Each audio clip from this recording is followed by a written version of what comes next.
So this week, I wanted to talk about space-time because I've been researching it and learning about it again and all of its wonderful implications and what it is. So what is space-time? Space-time is the idea that the universe is built into this 3D lattice, so to speak. So a lot of misconceptions, I think, come to space-time, and confusion comes to it from this idea of space-time being like a trampoline. And it's a really good way of demonstrating two-dimensional space-time. Three-dimensional space-time is more like you take a grid, a 3D grid, like Minecraft is made of voxels, right? And each a voxel is one of the cubes. It's like a pixel, but a 3D pixel. And imagine that it's just the grid. Okay, you draw a grid on all the edges and you get rid of the blocks. Okay, that's space-time.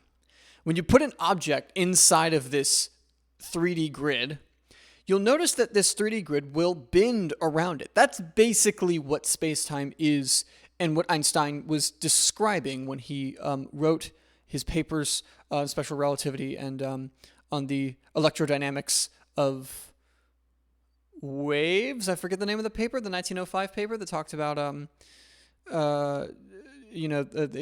elaborated on the equivalence principle and a few other things in terms of speed of light stuff and some relativistic principles. He developed his theories of relativity over several years. This was not one big eureka moment, as with most everything in science. It's a lot of time and iterations. So I'm going to kind of go, what was physics thought of before space-time was a thing?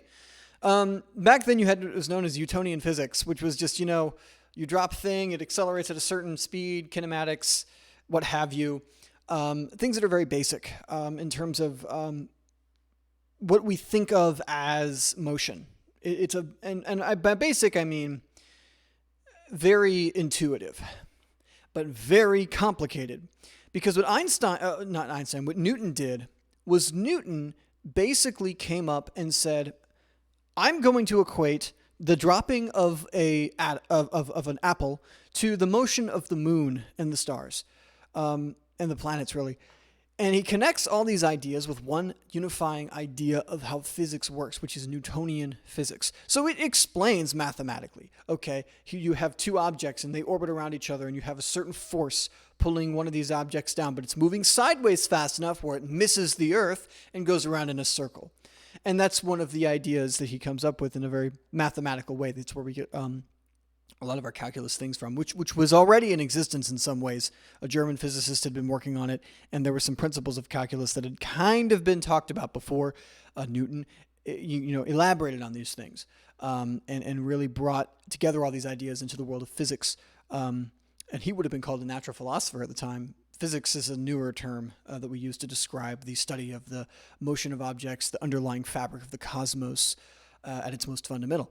And so basically, Newton comes in, he says all this stuff, he comes around and builds this wonderful engine upon which the universe works. But there's one problem, and that problem was the motion of Mercury couldn't be accounted for with Newtonian physics. It was ever so slightly off. It precessed off from the prediction. Like if it was just a little bit slowed down, it would have been perfectly fine.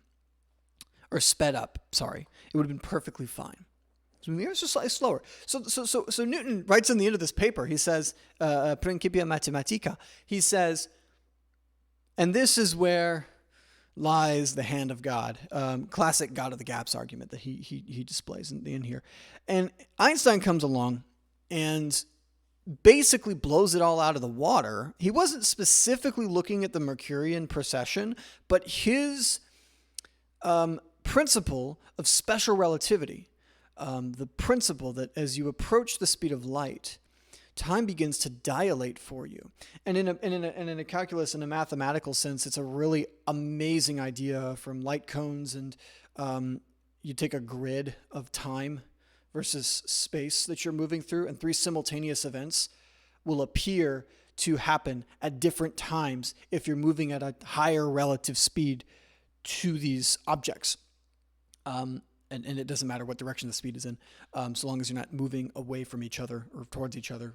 You would see these three events happen at different times if you ignore speed of light. So what's amazing is he takes this idea. It sounds like a crazy idea, like some buffoon from Germany comes over here and he's like, I have the solution.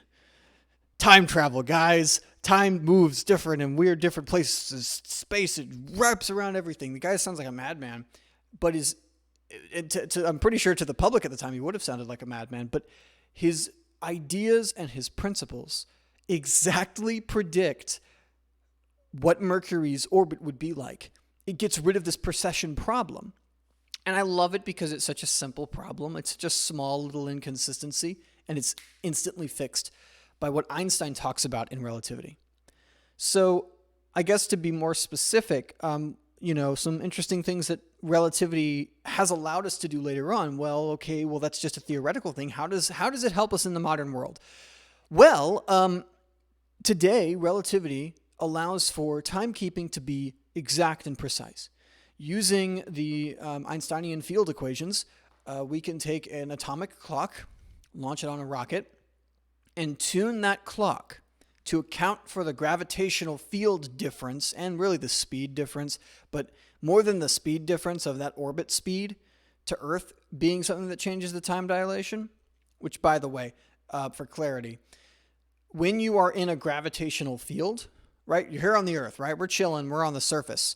Okay, we're on the surface here.